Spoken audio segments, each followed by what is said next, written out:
Jadi qobliyah puasa itulah Sya'bannya. Nanti ba'diyahnya itu Syawalnya. Dari sini menunjukkan bahwa puasa di bulan Sya'ban itu istimewa karena merapat ke yang wajib.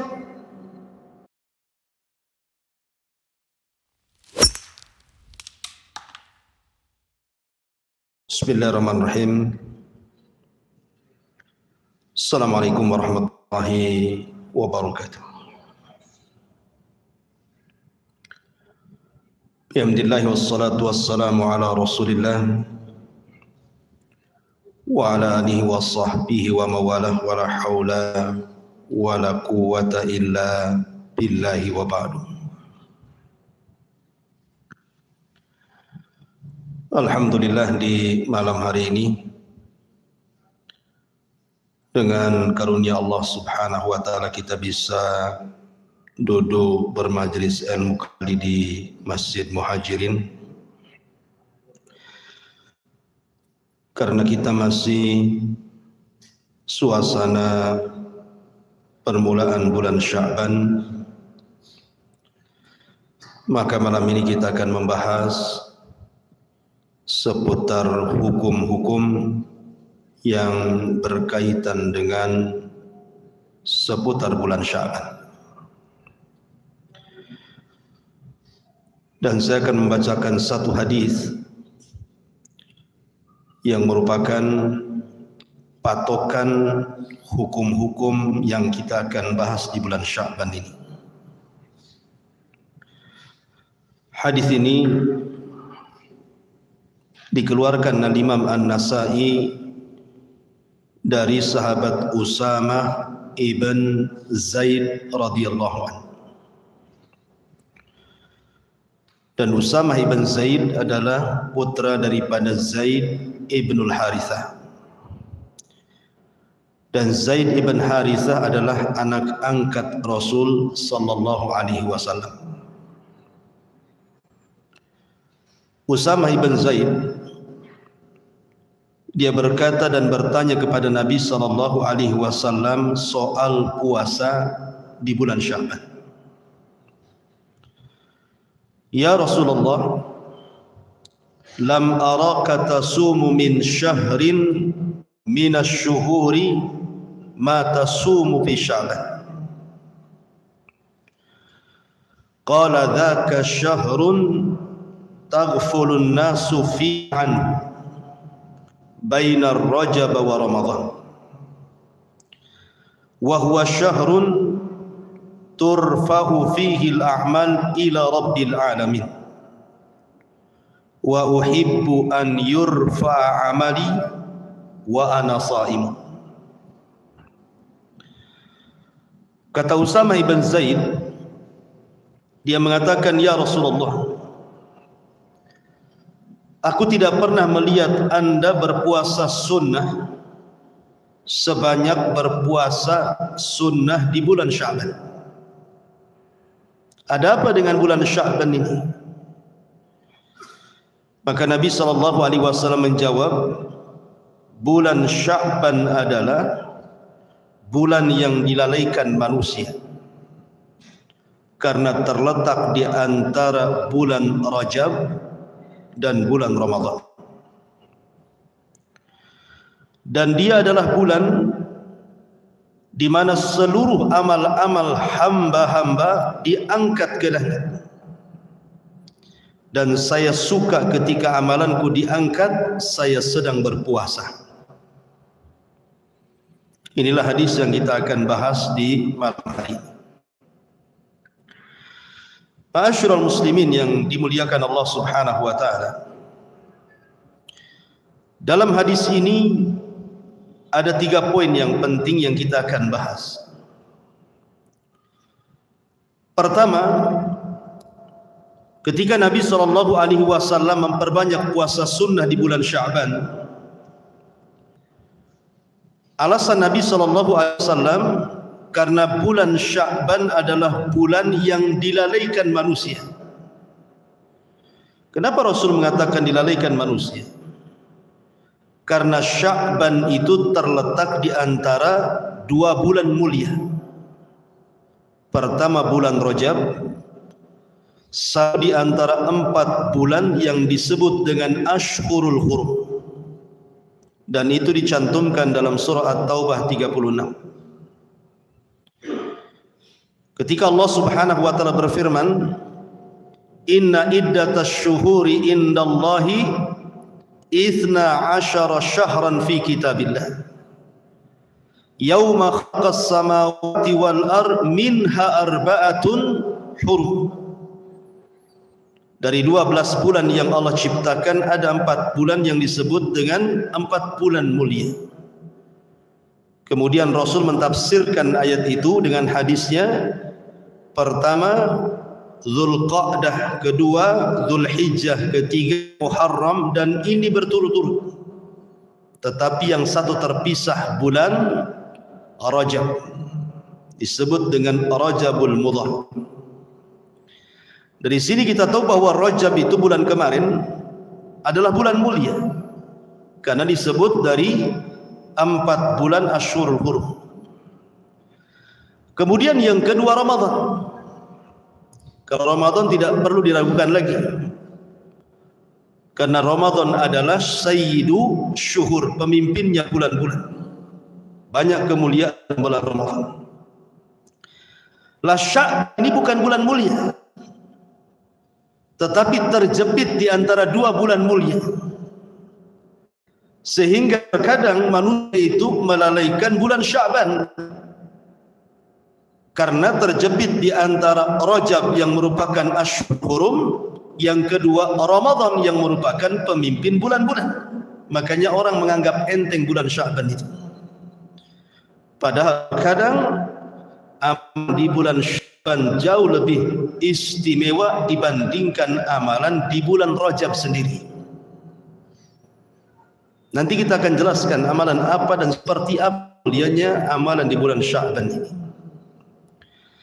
Itulah kalimat kenapa Nabi SAW mengatakan, ketika ditanya kenapa dia banyak berpuasa, karena Sya'ban itu bulan dilalaikan manusia. Disangkanya bukan bulan mulia, enggak ada istimewa. Makanya orang biasa saja melewati bulan Sya'ban itu. Secara kaidah, sesuatu yang dianggap oleh manusia itu dilalaikan, sungguh di balik kelalaian manusia itu ada pahala besar. Saya contohkan sebuah hadis Nabi SAW dari Umar bin Khattab radhiyallahu an, "Man dakhala suqah faqala la ilaha illallah wahdahu la syarika lahul mulku wa lahul hamdu yuhyi wa yumit wa huwa hayyun la yamut biyadihil khair wa huwa ala kulli syai'in qadir." Barang siapa yang masuk ke pasar, pasar tempatnya lalai, karena tempat dari dia, orang dilalaikan dari zikrullah. Siapa dalam pasar, ketika dia masuk pasar, dia berdoa kepada Allah Subhanahu wa taala, la ilaha illallah wahdahu la syarika lahul mulku wa lahul hamdu yuhyi wa yumit wa huwa hayyun la yamut biyadihil khair wa huwa ala kulli syai'in qadir. Lihat pahalanya. Nabi SAW mengatakan, kataballahu lahu alfa hasanah. Allah akan mencatat 1.000.000 kebaikan. Wa maha anhu alfa sayyi'ah. Allah akan hapus 1.000.000 kesalahan. Wa rufi'a lahu alfa darajah. Diangkat oleh Allah Azza wa Jalla derajatnya 1.000.000. Besar kan orang doa masuk pasar. Tapi karena orang dilalaikan dengan orang-orang pasar, sibuk dengan belanja, sibuk dengan jualan, akhirnya lupa baca doa. Padahal doa orang masuk pasar itu sedemikian tinggi itu.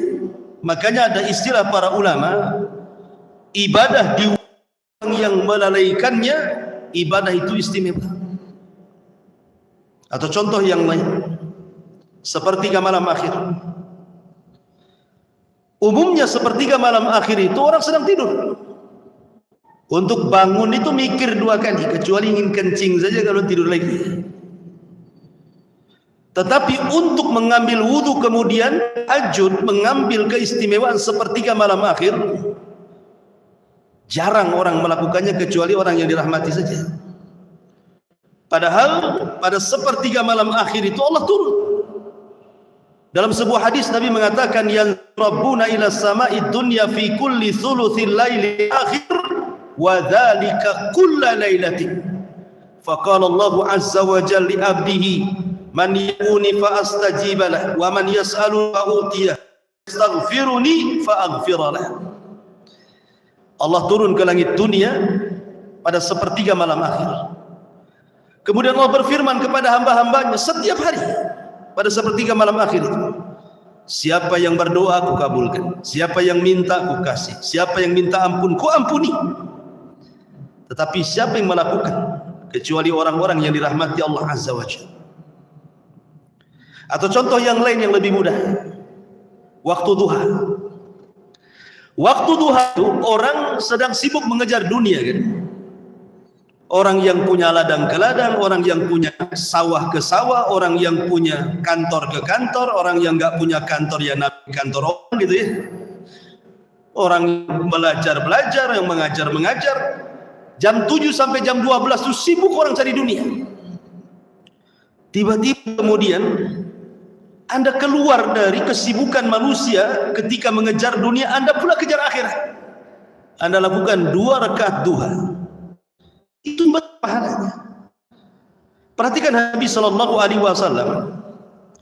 Hadis Abu Dzar Al-Ghifari radhiyallahu anhu yang dicantumkan dalam kitab Arba'in Nawawi.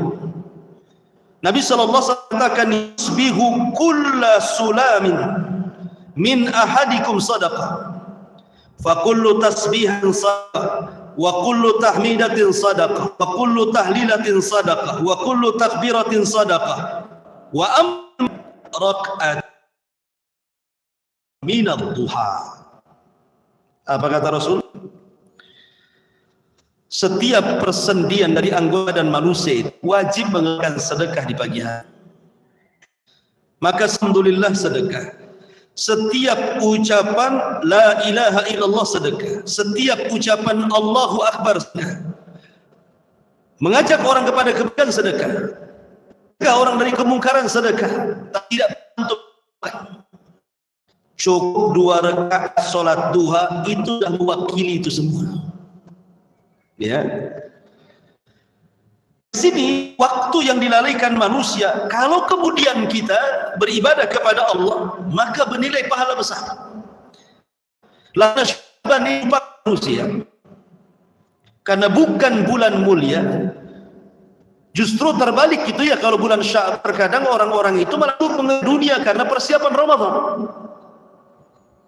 Alasannya kenapa saya harus ngelembur nih? Sudah dapat uang banyak, nanti Ramadan agak ringan kan ibadah. Itu alasan. Apalagi ibu-ibu, kelangkaan minyak, udah nimbun minyak di bulan Syaban. Macam-macam gitu ya. Sehingga kemudian kata Nabi SAW, kenapa saya baca di bulan Syaban? Dzaka syahru taghfu anhu nas, karena manusia lalai di bulan Syaban ini. Ini yang pertama. Yang kedua, bulan Sya'ban kalau Anda berpuasa, ada sebuah kaidah, sebuah ibadah sunnah yang merapat kepada ibadah wajib, maka ibadah sunnah itu istimewa. Contohnya rawatib. Rawatib itu termasuk sunnah-sunnah dalam solat yang sangat istimewa dari sekian solat-solat sunnah. Kenapa? Karena dekatan dengan wajib. Makanya ada istilah qobliyah, ada istilah ba'diyah. Satu-satunya solat yang bisa menempel kekurangan solat wajib hanya qobliyah dengan ba'diyah saja. Maka sebagaimana solat rawatib itu istimewa bagi solat sunnah karena merapat kepada yang wajib, begitu juga puasa di bulan Sya'ban. Itu sama dengan qobliyah, sementara puasa Syawal sama dengan ba'diyah. Jadi qobliyah puasa itulah Sya'bannya, nanti ba'diyahnya itu Syawalnya. Dari sini menunjukkan bahwa puasa di bulan Sya'ban itu istimewa karena merapat ke yang wajib. Ini yang kedua. Yang ketiga, puasa di bulan Sya'ban itu puasa yang tidak serentak kaum muslimin melakukannya. Lain dengan Ramadan kan. Kalau Ramadan kan serentak. Mau laki-laki, mau perempuan, mau anak-anak, mau dewasa, mau tua, mau muda, semua puasa. Sehingga tantangan puasanya itu tidak terlampau berat. Karena semua orang yang berpuasa kan gitu. Warung-warung pada tutup, walaupun tutup depan belakang, yang penting kan ditutup. Ya. Kemudian orang yang makan di jalan-jalan tidak ada, semua orang puasa. Sehingga tantangan puasanya itu tidak berat. Tapi kalau puasa Sya'ban, ya ada yang puasa, ada yang enggak. Semua warung pada buka, belum ada larangan tutup. Yang makan di jalan, yang cincau munar mandir, yang jual ini, dari mana-mana tantangan itu. Sehingga kalau orang kemudian berpuasa dengan tantangan berat, puasa sunnah maksudnya, tentu bernilai pahala karena mendekati nilai ikhlasnya itu tinggi dibandingkan kalau seandainya puasa rame-rame gitu ya. Kalau puasa sendiri-sendiri kan kadang-kadang berat itu gangguannya. Ma'asyiral muslimin yang dimuliakan Allah Azza wa Jalla, ini juga diantara faedah dari kalimat bahwa Sya'ban itu bulan yang dilalaikan. Kemudian poin yang kedua dari sini, Nabi SAW mengatakan, wa huwa syahr turfa'u fihi al-a'mal. Bulan Sya'ban itu bulan diangkatnya amalan kita. Amalan manusia diangkat itu dalam 4 kondisi. Amalan kita maksudnya amalan kebaikan kita sehari-hari. Salat kita, puasa kita, zakat kita, silaturahim kita, baca Quran kita, zikir kita, macam-macam lah ibadah itu. Itu akan diangkat ke langit. Kapan? Pada kondisi. 1, ada yang sifatnya harian. 2, ada yang sifatnya pekanan atau mingguan. 3, ada yang sifatnya tahunan. Dan yang keempat, akhir dari seluruh amalan kita diangkat dan tidak pernah turun lagi ke bumi. Yang pertama, Nabi SAW bersabda dalam sebuah hadis Abi Hurairah radhiyallahu an, beliau berkata mendengar Nabi SAW bersabda, yata'aqabuna fikumul malaika, malaikatul laili wa malaikatul nahar wa yajtami'una fi salatil asri wa salatil fajri. Allah Subhanahu wa taala setiap hari mengirim para malaikat yang mencatat kebaikan di malam hari dan kebaikan di siang hari. Malaikat ini tidak mencatat kejelekan, dia hanya mencatat kebaikan saja. Yang mencatat kebaikan dan kejelekan itu Raqib dan Atid, sudah ada pencatatnya. Ini malaikat lain, dia khusus dikirim oleh Allah. Sip-sipan, ada yang sip malam, ada yang sip siang. Lah berjumpanya di 2 salat, wa yajtami'una fi salatil asri wa salatil fajr. Berjumpa di 2 salat, salat asar dan salat fajar. Lah malaikat yang bertugas mencatat kebaikan di malam hari, mereka turun ketika manusia sedang salat asar dan mencatat siapa-siapa yang sholat asar itu. Kalau laki-laki berjamaah, kalau perempuan di rumah. Sampai kemudian kebaikan kita di malam hari ini. Apakah malam ini kita sholat? Apakah malam ini kita baca Quran? Apakah malam ini kita zikir? Apakah malam ini kita macam-macam kebaikan? Termasuk apakah tidur kita ibadah atau tidak? Dicatat dalam 1 malam ini sampai waktu fajar. Ketika saya sedang sholat fajar, barulah malaikat pencatat kebaikan di malam hari naik ke langit melaporkan hasil catatannya. Di waktu yang sama, malaikat pencatat kebaikan di siang hari turun ketika manusia sedang sholat fajar. Kemudian siang itu apa saja kita berbuat apa saja. menjamu tamu, membantu fakir miskin, bersilaturahim, membaca Quran, sholat, sedekah, atau apa gitu. Dicatat sampai waktu asar. Baru di waktu asar ketika manusia sedang sholat, maka malaikat pencatat kebaikan di siang hari naik ke langit. Maka di dua sholat inilah berjumpa dua malaikat ini. Makanya Rasul mengatakan, man hafadha ala baradaini dakhalal jannah. Siapa yang menjaga dua sholat ini, asar dan subuh, maka dipastikan dijamin masuk surga. Karena dua sholat ini disebut sholat wusta. Ini yang pertama, catatan kita diangkat di dua waktu, asar dan subuh. Yang kedua, catatan kita diangkat yang sifatnya pekanan mingguan. Dan itu ada di dua hari. Pertama hari Senin, yang kedua hari Kamis. Dan itu berdasarkan hadis Nabi SAW. Nabi SAW mengatakan, tu'radul a'mal, wa fi riwayatin tuftahu abwabul jannah. Jadi amalan-amalan itu akan ditampakkan ke hadapan Allah. Dalam riwayat, pintu-pintu surga terbuka pada hari itu. Kapan itu? Fi kulli khamisin wasnaini. Di hari Kamis dan hari Senin, atau senangnya Senin dan Kamis. Disitulah amalan kita diangkat. Makanya ada puasa sunnah yang disebut dengan puasa Senin dan Kamis. Karena hari itu angkat amalan kita. Kemudian yang ketiga, ada yang sifat inilah bulan Sya'ban. Bulan Sya'ban itu amalan kita diangkat, tidak harus nunggu subuh dan asar, tidak harus nunggu Senin dan Kamis, setiap hari.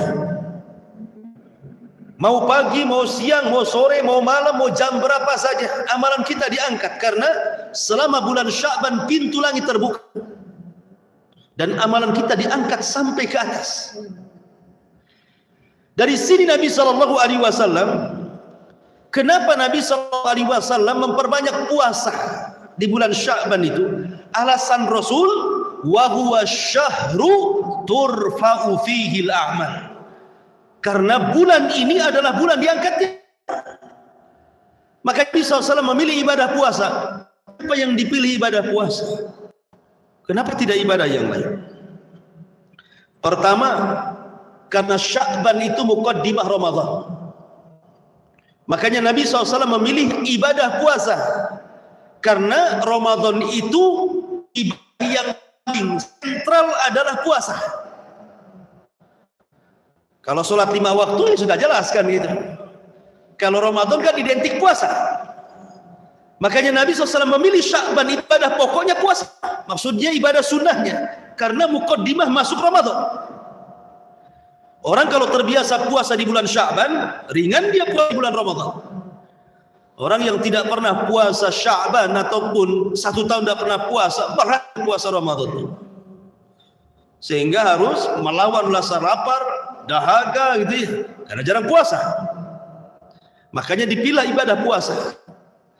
Yang kedua, karena satu-satunya ibadah yang susah dimasuki riya itu adalah ibadah puasa.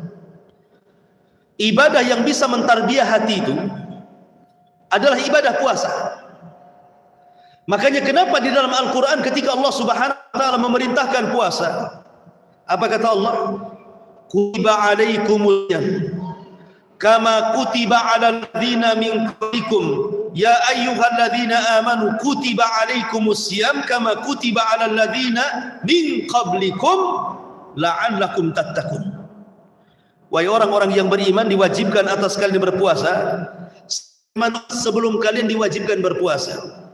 Lihat hikmah, la'allakum tattaqun. Khitabnya kemana di sini? Ke hati.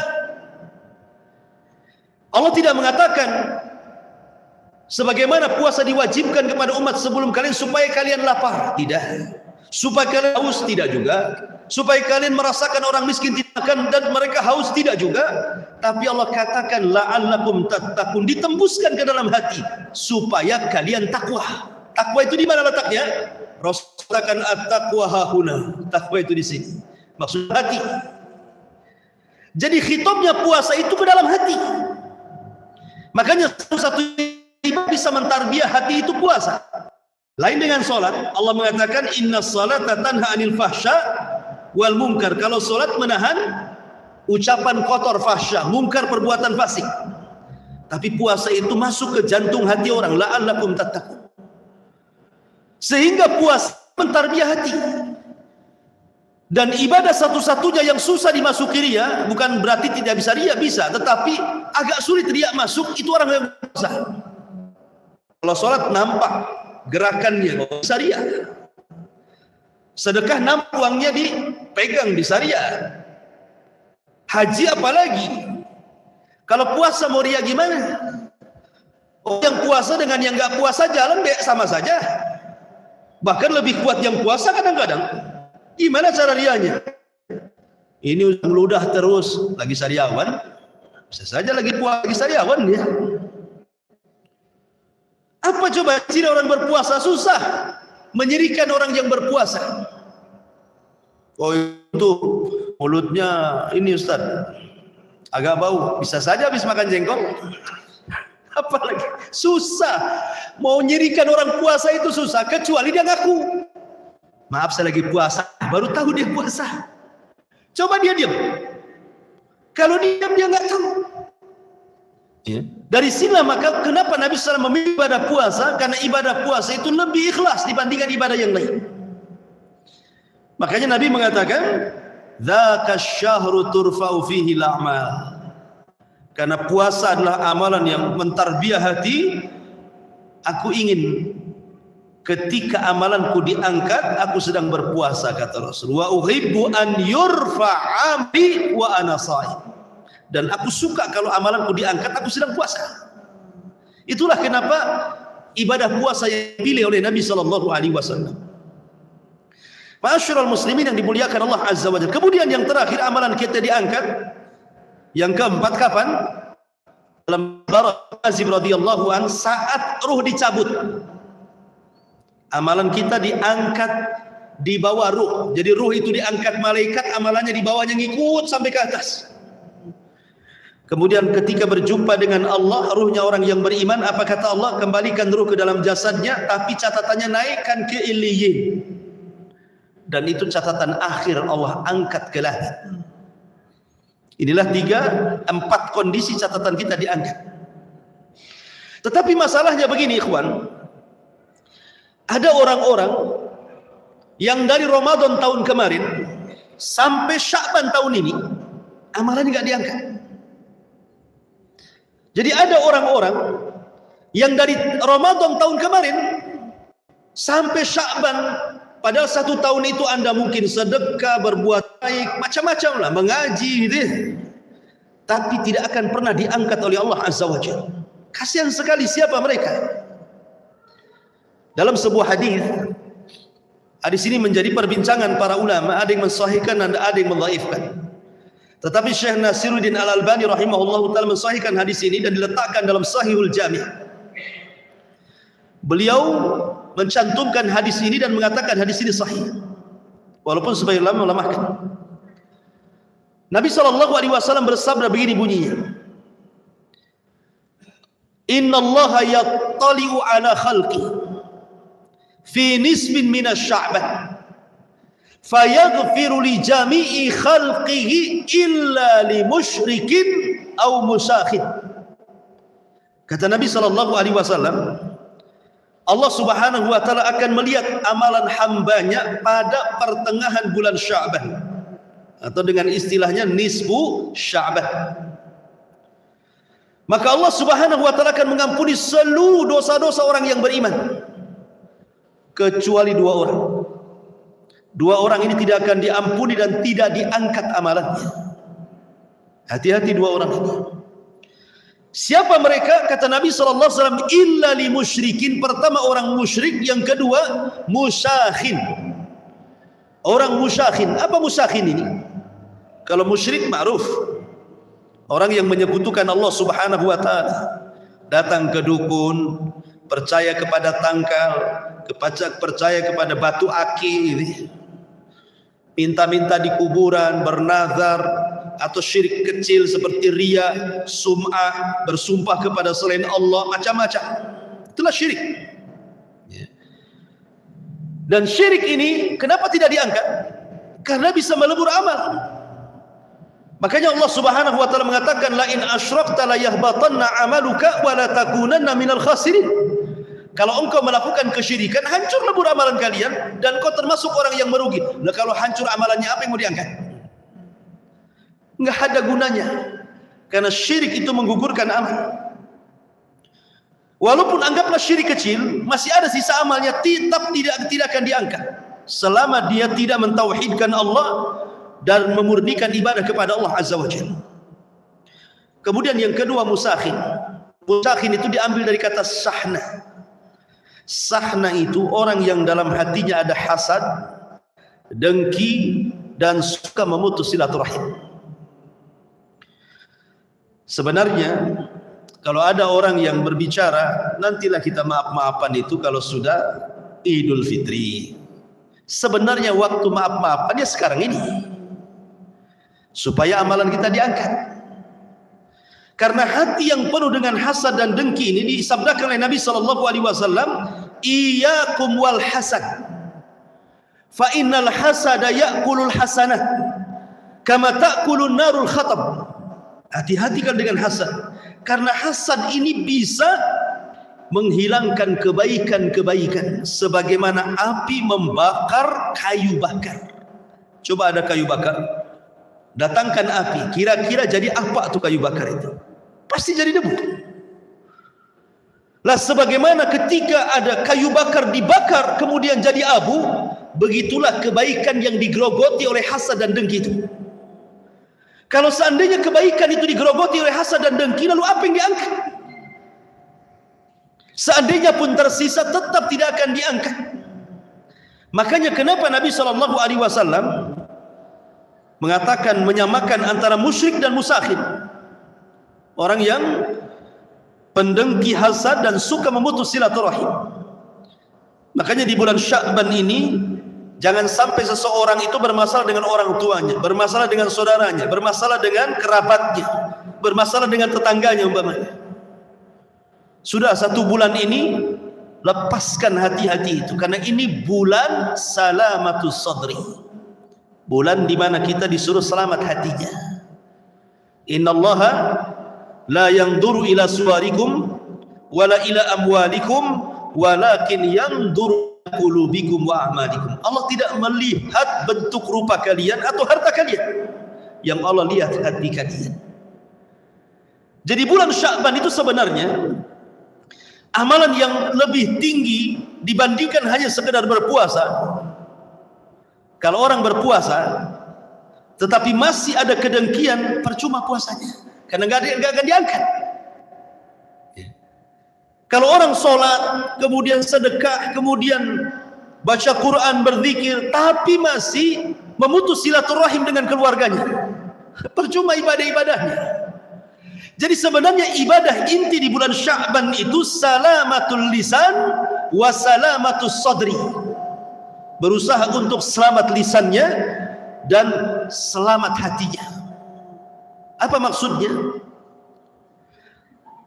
Al-Imam Ibnul Mubarak, seorang alim min ulama'i tabi'in, alim zahid, al-allamah, Al-Imam Abdullah ibn Mubarak mengatakan ketika ditanya soal husnul khuluq, ya Imam, apa sih husnul khuluq itu, baik akhlak itu? Maka dia meringkas dengan 3 kata.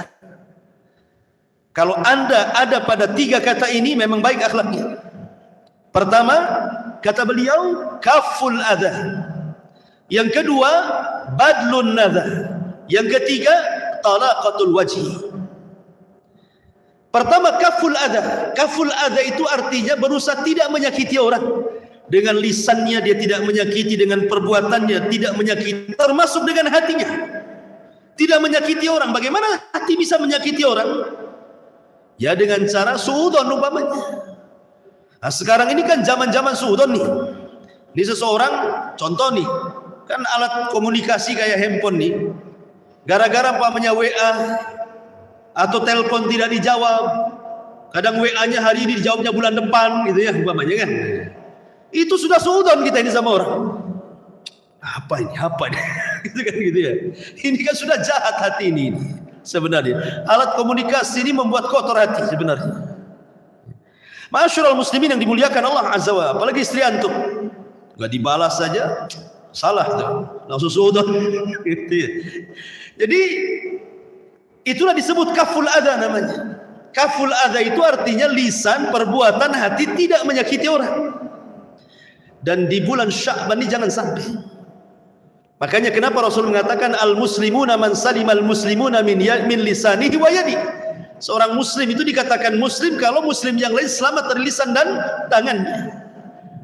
Oke lah, ada orang mengatakan seperti ini, Ustaz, ada orang yang bisa menjaga lisannya, menjaga perbuatannya, menjaga hatinya. Tapi masalahnya, bisa nggak dia menyelamatkan hatinya ketika dia disakiti orang? Dia bisa menjaga lisannya, tidak ngomong, menjaga perbuatannya, tidak bergerak, menjaga hatinya untuk tidak sampai hasad ataupun dengki kepada orang lain. Tetapi ketika orang menyakiti kita, inilah butuh daripada salamatu sadri, diselamatkan hati kita ini. Karena kita bisa untuk tidak menyakiti orang, apakah kita bisa untuk sabar ketika orang menyakiti itu masalahnya? Aku udah diam-diam nih, kok pula lah buat macam-macam. Kan itu ya biasanya, terpancing deh emosinya ya. Saya sudah berusaha diam, kamu pula. Gitu ya. Jadi terkadang orang itu bisa dia tidak nyakiti orang, tapi dia tidak sabar dengan hatinya ketika disakiti orang. Ma'asyiral muslimin yang dimuliakan Allah Azza wa Jalla. Makanya di bulan Sya'ban yang paling penting saya katakan salamatul lisan wa salamatu sadri. Lalu bagaimana caranya? Mungkin menjaga lisan pahamlah, menjaga hati paham. Menjaga perbuatan, menjaga hati itu tidak suudon. Kita berusaha ya, tidak menyakiti orang di bulan Sya'ban ini. Tolong satu Sya'ban inilah lepaskan semua permusuhan itu.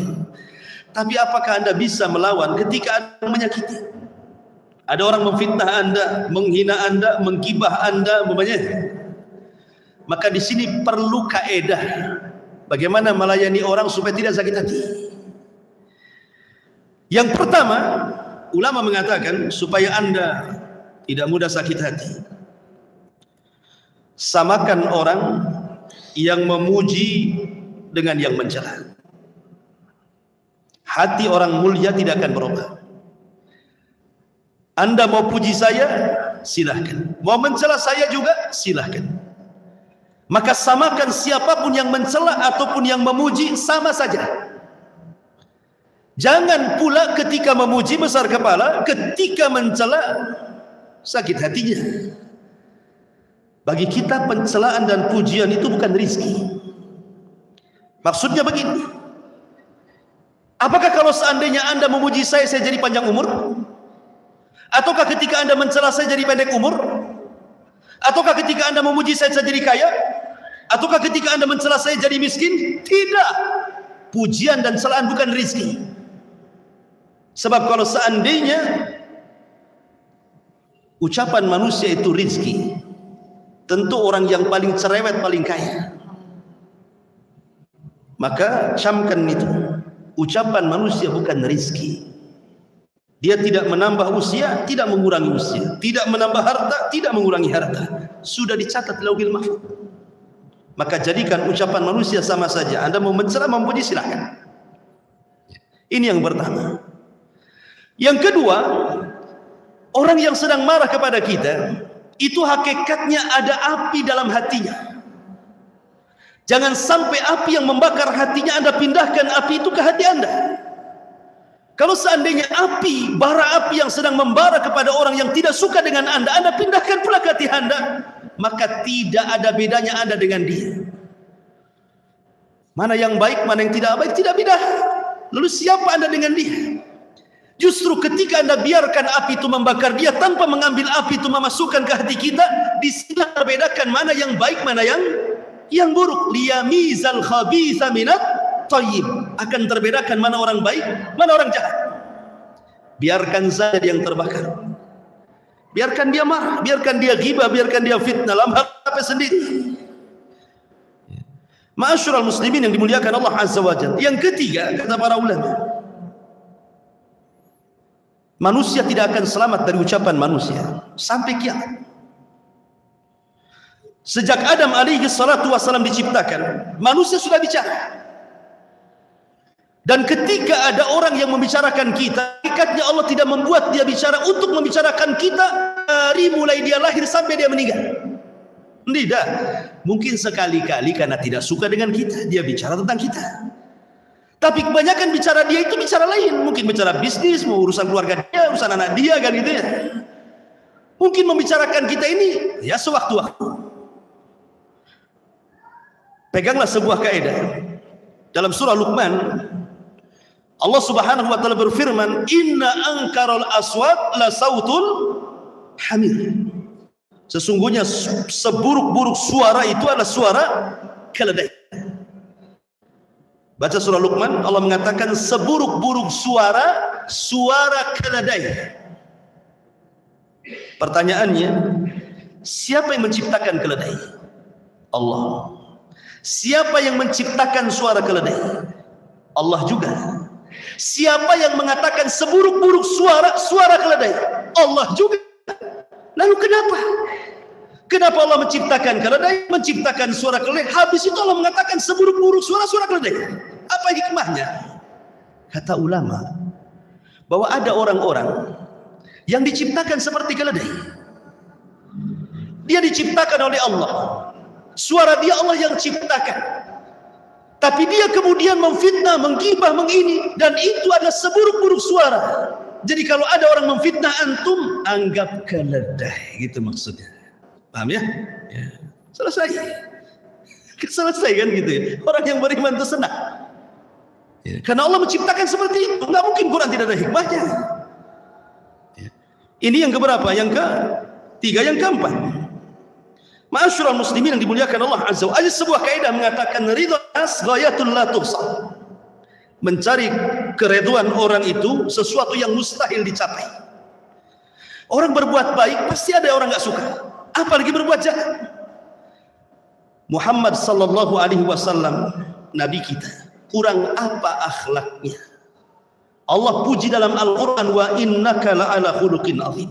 Engkau di atas akhlak yang paling tinggi. Bu'ithu liutammima makarimal akhlak. Aku diutus untuk menyempurnakan akhlak manusia. Tidak ada yang lebih berakhlak daripada Nabi sallallahu alaihi wasallam. Tetapi di awal dakwah tidak ada satupun yang memuliakan Nabi kita Muhammad sallallahu alaihi wasallam. Yang lain mengatakan tukang sihir, yang lain mengatakan tukang tenun, yang lain mengatakan pemecah belah, yang lain mengatakan gila, macam-macam. Nabi sallallahu alaihi wasallam di awal dakwahnya tidak dihargai manusia. Dia dakwah ke Taif. Sampai di Taif 10 hari berdakwah. Kompak anak-anak, perempuan, laki-laki, yang besar, yang tua melempari Rasul. Rasul harus lari 1 mil. Tapi Nabi sallallahu alaihi wasallam tidak mengeluh kepada Allah, ya Rabb, aku kan Nabi, kenapa kau biarkan mereka melempari aku? Aku kan Rasul, kenapa mereka tidak kau cegah? Aku ini utusanmu. Tidak juga Rasul mengatakan seperti itu. Tapi Nabi hanya menyerahkan urusannya kepada Allah. Ashku dha'fa quwwati ya Rabb. Aku hanya mengadukan kelemahanku kepadamu. Selama engkau tidak murka kepadaku ya Rabb, fala ubali, aku tidak akan peduli dengan mereka. Mereka mau mencela, mereka mau melempar, terserah. Yang penting kau tidak murka kepadaku. Maknanya apa? Silahkan anda jatuh di mata manusia, tapi jangan jatuh di mata Allah. Itu saja. Nggak masalah, orang mencela silakan celah, tapi jangan jatuh di mata Allah. Itulah Rasul kita mengajarkan bagaimana ucapan orang itu jangan ditelan. Ini kaidah supaya tenang hatinya. Sebab ada orang yang merekam suara itu dipendam-pendam, gulanya naik, kolesterolnya naik, ujung-ujungnya awal terus. Ma'asyiral muslimin yang dimuliakan Allah Azza wa Jalla, ini namanya kaidah hidup. Sebuah kaidah. Allah Subhanahu wa taala menyebutkan satu kisah dalam Ashabul Kahfi. Kisah Ashabul Kahfi, anak-anak muda terjerembab dalam sebuah gua karena lari dari tidak mau menyembah berhala. 7 anak muda dan 1 anjingnya itu bersembunyi dalam gua. Kenapa? Dipaksa menyembah berhala oleh raja zalim. Mereka nggak mau. Kemudian mereka diancam, diberikan waktu 3 hari. Kalau mereka tidak bertobat, artinya tidak kembali menyembah berhala, mereka akan dibunuh. 3 hari ini dijadikan mereka untuk lari dan kabur. Kaburlah 7 orang ini masuk ke dalam gua. Dalam gua tiba-tiba ditidurkan 3 abad lebih, 300 tahun lebih ditidurkan di situ. Ketika kemudian datang seorang penggembala, datang hujan, penggembala ini ingin menyiapkan kambing-kambingnya cari lubang. Rupanya lubang itu penutup gua Ashabul Kahfi, dibongkar, masuk angin. Angin ini menerpa satu di antara 7 Ashabul Kahfi, bangun. Ketika bangun lapar, akhirnya kemudian ingin cari makan. Keluarlah salah satu orang tanpa membangunkan yang 6 orang itu. Keluar dia cari makanan dengan bawa uang. Ketika hendak membeli, uangnya nggak laku. Ini uang kuno nih katanya, sudah 300 tahun, gimana mau laku? Sudah ganti dinasti. Sehingga tukang warung ini kaget, ini uang apa ini katanya, nggak laku uang ini. Kagetlah dia. Kemudian uang ini tersebar akhirnya sampai kepada sang raja. Rupanya rajanya sudah beriman. Rajanya bukan raja zalim lagi, bukan raja musyrik lagi. Ini raja yang bertauhid, yang beriman. Beriman kepada agamanya Nabi Isa bin Maryam. Akhirnya diceritakan, kagum sang raja. Tidak percaya, akhirnya diajak ke gua, dibangunkan yang 6 orang itu. Akhirnya dimuliakan. Apa hikmah dari kisah ini? Lihat Ashabul Kahfi. Ketika menumbangkan raja zalim, tidak dengan senjata, tidak dengan pasukan, tidak dengan berontak, dengan tidur bisa kalah. Dengan tidur bisa kalah kan? Dia tidur 300 tahun, bangun mati rajanya. Apa nggak hebat tuh? Jadi terkadang ikhwan, mengalahkan musuh tidak harus dengan senjata. Mengalahkan musuh tidak harus dengan logika, dengan tidur. Kalah tuh musuh tuh. Artinya apa tidur di sini? Bukan tidur kayak tidur ngorok itu, enggak. Maksudnya faidah daripada kisah ini, jangan pedulikan, gitu maksudnya. Seolah nggak kenal. Kayak orang tidur kan nggak sadar ya, nggak kenal orang. Kenal si anu, nggak kenal, padahal tetangganya. Supaya jangan terpikir lagi kasusnya, jadi dia tenang. Sebab awal kenal itu si anu gini, tuh ngerembet tuh. Kesan kemari jadi gibah kan gitu. Lah dari sini ma'asyiral muslimin yang dimuliakan Allah Azza wa Jal, maka penting dari kisah Ashabul Kahfi, jangan pernah pedulikan manusia. Kita hidup ini mencari keridhaan Allah Subhanahu wa taala, maka yang penting adalah di sini Allah mengangkat derajat manusia setinggi-tingginya apabila hamba berdua dengan Allah Subhanahu wa taala. Makanya udzkurullaha yadzkurkum. Ingatlah Allah, Allah akan ingat kalian. Tapi kalau lupa Allah, Allah pun lupa kalian. Maka dengan cara hanya mengingat Allah Azza wa Jalla. Kalau ada masalah, ingat Allah. Ada masalah, ingat Allah. Adukan kepada Allah. Itulah yang diajarkan Nabi sallallahu alaihi wasallam. Oleh karena itulah maka hati orang yang mulia tidak akan pernah berubah. Hati orang mulia tidak akan berubah. Jatuh di mata manusia, tapi tetap terangkat di mata Allah. Ma'asyiral muslimin yang dimuliakan Allah Subhanahu wa taala. Intinya bahwa di bulan Sya'ban selamatkan lisan, selamatkan hati, perbanyak ibadah puasa. Sebagian ulama menyebutnya Syahrul Qurra. Bulannya orang baca Quran. Karena Sya'ban ini muqaddimah Ramadan. Amalan yang paling banyak dilakukan di bulan Ramadan itu cuma 2, puasa dan baca Quran. Baca Quran yang paling banyak. Dalam tarawih baca Quran. Nanti tadarus baca Quran lagi. Dan itu ya. Nanti kalau pagi sampai sore puasa. Makanya ulama menyebutnya Syahrul Qurra. Sampai Imam Malik kalau bulan Sya'ban dia tutup darasnya, dia baca Quran. Sebagian pula menutup tokonya, warungnya, baca Quran. Itu dulu lah masalah. Sekarang enggak lah. Ya sambil buka toko baca Quran. Sekarang ini sambil tokonya dibuka ya baca Quran gitu. Apalagi sekarang dimudahkan ya. Tapi minimalnya kalaupun tidak baca Quran karena capek, ya dengarkanlah. Jangan sampai sudah tidak baca, dengar pun tidak gitu. Maka masuk Ramadan rugi. Siapa yang takwa di Sya'ban, maka dia lebih bertakwa di Ramadan. Siapa yang tidak bertakwa di bulan Sya'ban, maka dia tidak akan mendapatkan takwa di bulan Ramadan. Karena ulama mengatakan Rajab tempat menanam biji, Sya'ban tempat menyiram biji, Ramadan tempat menuai hasil dari tanaman biji tadi. Begitulah ulama mengistilahkan bulan Sya'ban itu adalah bulan pengairan. Wallahu a'lam bishawab, ini yang bisa sampaikan.